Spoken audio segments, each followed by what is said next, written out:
Vaan kaikille. Mä oon siis Janne Heliälä Suomen ympäristökeskuksesta ja työskentelen noin niin kuin pääasiassa pölyttäjien seurannan ja suojelun parissa ja aivan ennen kaikkea kimalaisten ja päiväperhosten parissa ja niistä mulla on nyt tänään on puheenvuoro. Eli niin, me pyydettiin kertomaan näistä satalajien haasteessa olevista perhos- ja kimalaislajeista tai ryhmistä, niin vähän auttaa alkuun siinä, että miten niihin voi alkaa tutustumaan ja mihin ylipäätään kiinnittää huomiota, mihin tuntomerkkeihin näissä lajiryhmissä ja vähän sitten myös niistä välineistä ja materiaaleista, mitä havainnoija tarvitsee. Tässä on tosiaan nämä pölyttäjäryhmät mainittuna, mitä siellä 100 lajin haasteessa on. Eli siellä on vesipistiäisiä on yhteensä 5 lajia kautta ryhmää ja sitten perhosia on 20 lajia kautta ryhmää ja Suomessa näitä kimalaislajeja on yhteensä 37 ja päiväperhosia tuo reilu 120.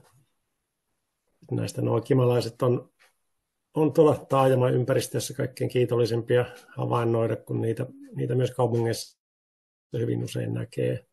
Perhoset elää valtaosin tuolla kaupunkien ulkopuolella, niistä on aika harvat lajit pystyy lisääntymään kaupungeissa, mutta niitäkin kyllä on ja satunnaisesti näkee. Mutta jos nyt lähdetään ensin liikkeelle kimalaisista, niin ne on tosiaan se pölyttäjäryhmä, jota kannattaa havainnoida nimenomaan keväällä ihan jo tuosta vapun tienoilta lähtien ja monesti jo aikaisemminkin, niin ensimmäiset kimalaiset lähtee liikkeelle.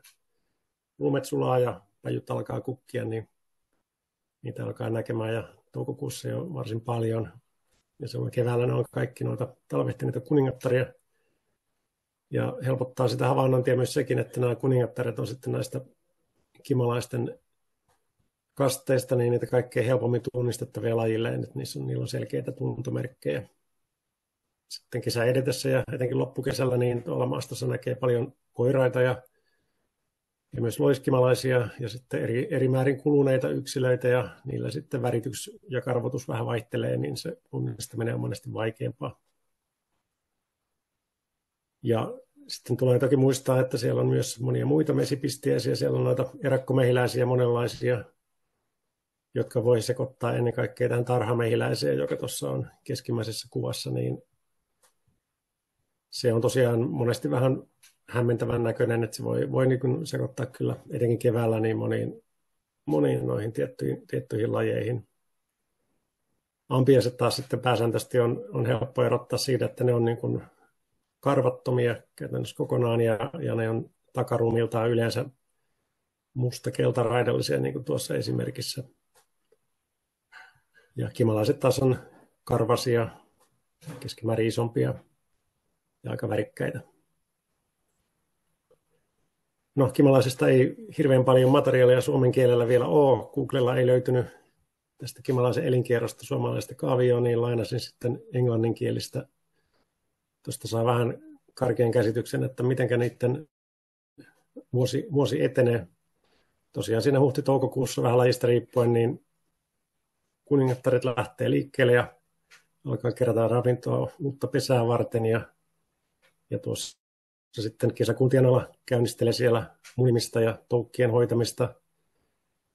Ja kesäkuu on kimalaisella semmoinen varsin hiljainen aika. Silloin niitä näkee luonnossa aika vähän, koska ne on tosiaan siinä vaiheessa kuningattaret viettää paljon aikaa pesässä ja hoitaa toukkia. Silloin niitä ei monesti näy juurikaan. Ja tässä vaiheessa vuotta sitten tuossa kesä-heinäkuun taitteessa niin kimalaisten elämään tulee myös tämmöinen rosvusektori, eli nämä loiskimalaiset tulee mukaan kuvaan ja ne tosiaan, niin niiden naaraat pyrkii valtaamaan oman isäntälajinsa pesiä ja ottamaan sen sitten omaan käyttöönsä siten, että siellä kasvatettaisiin niin kuin vain heidän sen naaraan munia ja toukkia. Mutta niin normaalisti sitten niillä pesillä, jotka ei loistin valtaan joudu, niin tuossa kesä-heinäkuun taitteessa alkaa uusia työläisiä kuoriutua ja heinäkuussa niitä työläisiä on tuolla kaikkein eniten liikkeelle ja kimalaisia ylipäätään.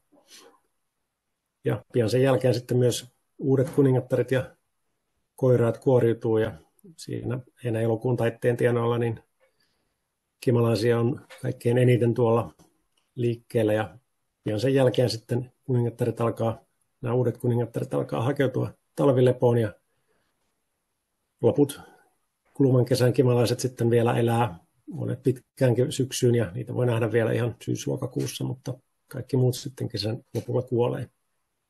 Ja kimalaiset on tosiaan mesikasvien suhteen oikein mestareita käyttämään kunakin päivänä ja kullakin paikalla kaikkein sopivinta mesikasvia, että ne on siinä niin hyvin tehokkaita löytämään sen parhaan resurssin, mitä kullakin hetkellä on tarjolla. Että tuossa on mainittuna joitakin kesän eri aikojen tärkeimpiä mesikasvilajeja. Se on tosiaan keväällä nuo pajut on se kaikkein tärkein ryhmä, jolla kuningattaret saa niin kuin pesärakennuksen käyntiin ja kesän edetessä sitten valikoima kasvaa. Tämä kimalaisten tunnistaminen tosiaan alkaa tämmöisistä, on helpoin aloittaa tämmöistä ihan kaavakuvista niin kuin tässä. Ne voidaan jakaa tämmöisiin erilaisiin väriryhmiin. Käytännössä tuon keskiruumiin ja takaruumiin karvotuksen värityksen perusteella. Siinä on niin kuin hyvin selkeitä päävärejä löytyy useimmilta lajeilta. Ja kimalaisia nimenomaan tulee katsella tuolta selkäpuolelta ja valokuvata selkäpuolelta. Sieltä ne tunnistamisen tuntomerkit löytyy. Sitten niin kimalaisella on nämä 3 kastia, eli on kuningatar, työläinen ja koiras, niin ne on sitten jo vaikeampia erottaa monesti toisistaan nämä kastit, samaten kuin nämä loiskimalaiset, mutta niin niiden erottaminen toisistaan onnistuu tuolta niin kuin takasääriä ja karvotuksen perusteella, mutta se vaatii sitten jo vähän enemmän perehtymistä ja pääsemistä lähelle tai valokuvaamista hyvin läheltä. No tosiaan niin tällä hommassa pääsee kaikkein helpommin liikkeelle ihan tuolta mappastakin löytyvän 2 liuskan mittaisen pikaohjeen perusteella. Että siellä on tosiaan niin avattu niin näiden tärkeimpien väriryhmien määritysperusteita.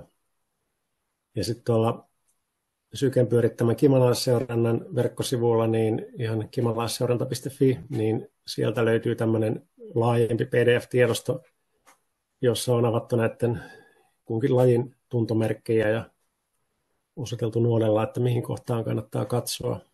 Tuossa on yhtenä esimerkkinä mainittu peltokimalainen, joka on näitä meidän kaikkein yleisimpiä joka paikan kimalaisia. No, tässä on tosiaan lyhyesti mainittuna nämä 100 lajien haasteen 4 väriryhmää, niin nämä on tosiaan tuossa punaisella on kirjoitettuna nuo tietyt värit, jotka niin kuin erottaa näitä toisistaan. Eli jos kimalaisesta löytyy mustaa ja keltaista, niin se kuuluu joko mantukimalaisen kaltaisiin tai sitten tarhakimalaisen kaltaisiin, joita nyt tässä haasteessa ei ole lähdetty erikseen erottelemaan. Että nämä 2 mustakeltaista lajiryhmää on kohtalaisen samannäköisiä kuitenkin. Niillä on se ero, että tuo vyötärön alue on mantukimalaisen kaltaisilla musta ja tarhakimalaisen kaltaisilla keltainen. Sitten on nämä kivikkokimalaisen kaltaiset, jotka on näistä ehkä se selkein ja helpoin lajiryhmä erottaa. Ne on likimain mustia ja sitten niiden peräpää on punainen vaihtelevassa määrin. Niin ne on tosiaan ainoastaan mustaa ja punaista ja koiraalla keltaista. Niin jos löytyy mustaa ja punaista, niin sitten tietää, että on tästä ryhmästä kyse.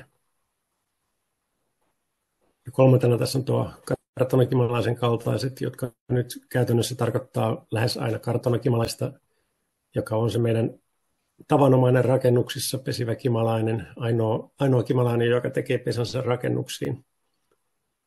Niin sille on tyypillistä se, että siitä löytyy sekä ruskeaa että valkoista väriä, ja niiden välissä on käytännössä mustaa, mutta niin ei ole muita kimalaisia, joilla olisi ruskeaa ja valkoista.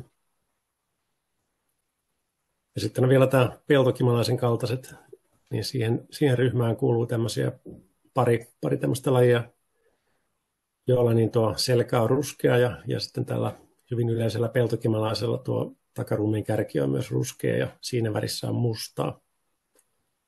niin tämmöisillä varsin selkeillä värituntomerkeillä niin pääsee hyvin pitkälle, ja kun ottaa vaikka sen A4 maastoon mukaan, ja kimmalaisia pääsee yleensä kukalla katselemaan varsin rauhassa, niin siinä jo tovin katseltua niin alkaa kyllä kiinnittää huomiota sitten näihin värituntomerkkeihin. No sitten siirrytään päiväperhosiin. Niitä on tässä jo selvästi enemmän tähän haasteeseen otettu mukaan. Tällainen niin kuin kouluopetusta ajatellen päiväperhoset on vähän epäkiitollisia, koska niillä niin valtaosa lajeista lentää tuossa kesä-heinäkuussa, ennen kaikkea heinäkuussa. Toukokuussa näkee lähinnä näitä aikuistalvettijoita, joilla tosiaan tuossa niin kuin näkyy tuossa kaaviossa vihreällä, että niillä on eri sukupolvi lentää keväällä ja toinen sitten syyskesällä. Niin niitä näkee molempina samoja lajeja. Ja tuossa on sitten kesä-heinäkuulle niin osuu valtaosa näistä esimerkkilajeista, joista osa on sitten hyvinkin runsaita silloin, kun ne on lennossa. Käydään vähän läpi näitä tarkemmin. Eli tosiaan niin nämä kaikkein helpoin ja varmasti niin kuin se useimmille tutuinkin ryhmä päiväperhosista on nämä aikuistalvettijat, joita on tälläkin hetkellä tuolla hyvin paljon liikkeellä. No, tässä kuvassa näkyvät lajit on useimmille tuttuja aika lailla ennestään aikuisille ihmisille ja monelle lapsellekin. Ja nämä on tosiaan, että ei yleensäkään voi sekoittaa juuri mihinkään. Keväällähän nämä lähtee lentoon jo hyvin aikaisin silloin, kun monesti on lunta vielä maassa. Ja näitä talvehtineita yksilöitä voi vielä juhannukselle asti nähdä. Ja sitten niiden jälkeläiset aikuistuu ja lähtee lentoon tuossa heinäkuun loppuun mennessä. Ja tällä hetkellä niitä vielä näkee tosiaan varsin runsaana. Tosin nyt tässä tänä vuonna nokkosen neitoperhonen on ollut aika vähälukuisia ihan luontaisista kannanmuutoksista johtuen, että niitä on nyt tänä syksynä näkee vähän vähemmän. Kun kesä alkaa, niin toukokuussa niin noiden aikuistalvettijoiden lisäksi muita päiväperhosia on vielä varsin niukasti, että silloin etenkin taajamien reunamilla näkee lähinnä tuota lanttuperhosta, joka tuossa valokuvassa on osoitettu näitä sen tärkeintä tuntomerkkejä, eli tuolla sen takasiipien alapinnalla olevia tummia juovia, niin ne on se, joka erottaa sen muista valkoisista päiväperhoslajeista, joita niitäkin muutamia on. Ja tässä tosiaan haastelistalla on tämä kangasperhonen ja auroraperhonen, jotka on hyvinkin helppoja. Kangasperhonen on ainoa alapinnaltaan vihreä perhonen ylipäätään, ja auroraperhonen taas on tuollainen. Nämä oranssit siivenkärjet paljastaa koiraan kyllä jo kaukaa.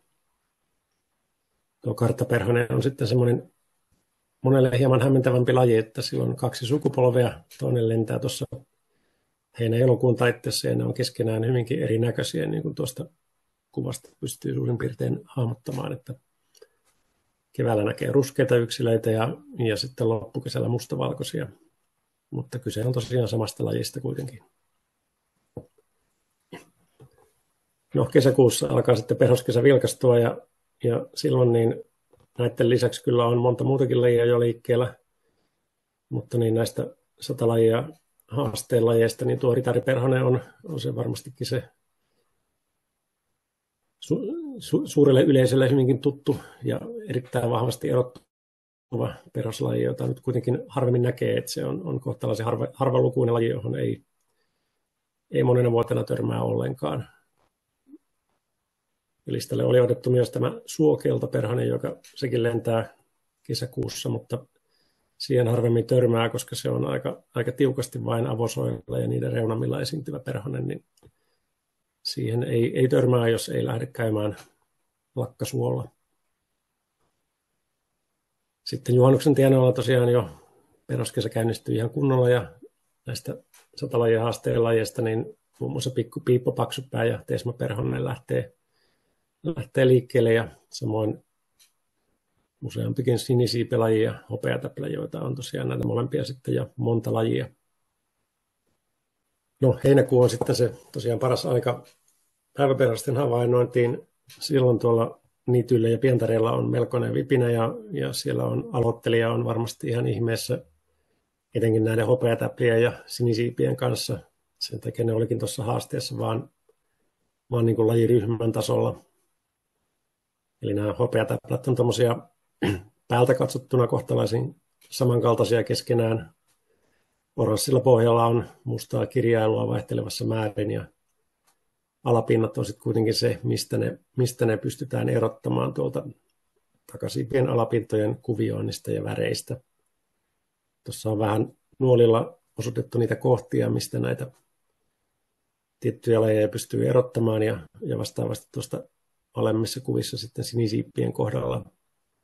Mutta niin, se tosiaan vaatii jo vähän enemmän perehtymistä ja käytännössä sitä haaviin ottamista. No, tässä elosyyskuussa niin perhoselämä alkaa jo hiljenemään ja jäljellä on yleensä lähinnä vaeltavia, Suomeen kesän aikana vaeltavia lajeja ja aikuistalvet, joista monet alkaa olla jo nukkumassa tässä vaiheessa. Lanttuperhonen nyt on sellainen, jonka toinen tai joskus kolmas sukupolvi on vielä tähän aikaan hyvinkin runsaana usein lennossa. Ja sitten on amiraalin ja oorakeperhosen ohella niin on näitä kaali- ja naurisperhosia täällä. Etenkin Turun seudulla näkee hyvin paljon monesti. Mutta näitä vaeltajia tosiaan niin vuodesta riippuen niitä voi joskus olla hyvinkin paljon tai joskus ei juuri ollenkaan. Tänä vuonna esimerkiksi tämä oorakeperhonen on ollut tosi vähälukuinen. No sitten lopuksi tässä on vähän näitä apuvälineitä, mitä pölyttäjän havainnoinnissa on niin kuin syytä olla. Niin silleen niin kuin aloittelijallekin on varsin ystävällistä, että kännykkä on tässä monestikin se ehkä tärkein apuväline, että ihan kännykkävalokuvaus riittää siihen, että voidaan päästä niin kuin liikkeelle tuossa tunnistamisessa. Etenkin kimalaiset on monesti helppoja kuvata, kun ne häärii kukalla, niin niitä pääsee jopa 5 sentin päähän ottamaan ihan makroobjektiivilla kuvaa. Päiväperhoset sitten on vaikeampia, ne harvoin on montaakaan sekuntia paikallaan, mutta niin jos niistä kuvia onnistuu saamaan, niin sitten tuolta esimerkiksi Facebookista löytyy kyllä monia ryhmiä, joihin voi sitten laittaa kuvia ja kysellä määritystä. Mutta käytännössä tietysti sitten itse kunkin tarvitsee hankkia myös jonkinlainen määritysopas opettelun tueksi. Niitä on päiväperhosista on tehty monia hyviä kirjoja ja verkkosivuja löytyy myös. Kiemalaisista nyt ei tähän mennessä vielä suomen kielellä löydy muuta kuin tämä yksi Parkkisen ja kumppaneiden kirja. Mutta sen ohella tosiaan nämä kiemalaisseurannan ja Mappan verkkomateriaalit on ihan hyvä tuki. Ja etenkin perhosten kanssa niin jonkinlainen haavi on toki syytä olla, jos haluaa päästä vähänkin alkua pidemmälle. Se voi askarella itse, niin kuin tuossa Maija vähän ohjeisti, ja myös sitten niin ihan valmiina löytyy kaupallisena ostettuna tuolla reilu 50 hintaan Suomesta täältä tibiaale.fi kaupasta, joka on tuon perhostutkijan seuran oma tarvikevälitys, että siellä on tosi hyvät välineet tarjolla kyllä. Tuossa on sitten mainittuna myös pari englantilaista verkkosivustoa, josta myös pystyy hankkimaan perhoshaaveja. Ja tämän ohella sitten niin tämmöinen kirkasmuovinen tai lasinen purkki haaviin otettujen ja kiinni napattujen yksilöiden katselemiseen ja kuvaamiseen, niin se on ihan tarpeellinen väline. Semmoisen voi helposti askarella vaikka ihan pilttipurkista ja sinne on vain hyvä laittaa pohjalle vähän liimata pumpulia tai paperimassaa, että siellä on jotain vähän, mihin nämä pölyttäjät voi asettua paikalleen, että ne ei ole ihan liukkaalla alustalla. Tuossa nyt vielä lyhyesti niin kuin näytettynä se perussetti, jolla pääsee hyvin liikkeelle. Ei ole kovin kallis harrastus aloittaa. No sitten vaan ihan mainintana niille, joita ne alkaa niin kuin koukuttamaan enemmän nämä pölyttäjät, niin meillä on tosiaan 4 tämmöistä vapaaehtoistyöhön perustuvaa kansalaisseurantaa Suomessa käynnissä ja näistä niin kuin ihan aloittelijallekin sopii nämä kimalaisia ja päiväperhosia koskevat seurannat. Etenkin tämä kimalaisseuranta on aika helppo, kun siinä ei vaadita edes niin kuin välttämättä lajilleen tunnistamista, vaan tuo väriryhmäkin riittää. Ja sitten on tämä valtakunnallinen päiväperhosseuranta, NAFI-seuranta, niin se on myös helppo siinä mielessä, että siihen voi ilmoittaa vaikkapa yksittäisen havainnon omasta pihasta. Näin nokkosperhosen tänä päivänä, niin se on tämmöistä kartoitustietoa, karkeampaa kartoitustietoa, niin sinne voi ilmoittaa ihan tosiaan satunnaisia havaintoja vaikkapa lomareissulta. No, ainoana tuloskuvaajana näistä seurannoista, niin ajattelin saattaa tiedoksenne, että niin päiväperhosista meillä Suomessa kaikkein parhaiten on tietoa, ja niistä tosiaan tässä nyt 2000-luvun ajan on seurantaa tehty ja havaittu, että niin niillä noin 45 lajin yleiskehitystä kuvaava indeksi on tässä ollut 2000-luvun ajan loivassa laskussa, ja myöskin sitten näistä lajeista niin enemmistö on vähentynyt. Vähentyneitä lajeja on enemmän kuin runsastuneita, mutta ei nyt mitään dramaattista hyönteiskatoa silti ole Suomessa havaittavissa. Tiedoksi myös, että tämmöinen polyttajat.fi-verkkosivusto on semmoinen kätevä paikka ja tietääkseni ainoa suomenkielinen verkkosivusto, mistä voi niin kuin lähteä etsimään tietoa pölyttäjistä ja niiden tilasta ja suojelusta, niin sinne on koottu tämmöinen varsin kattava paketti linkkejä ja tiedostoja, josta voi sitten etsiä materiaalia vaikkapa siellä ihan koulutyössäkin käytettäviin materiaaleihin lisäksi. Siinäpä tämä. Kiitoksia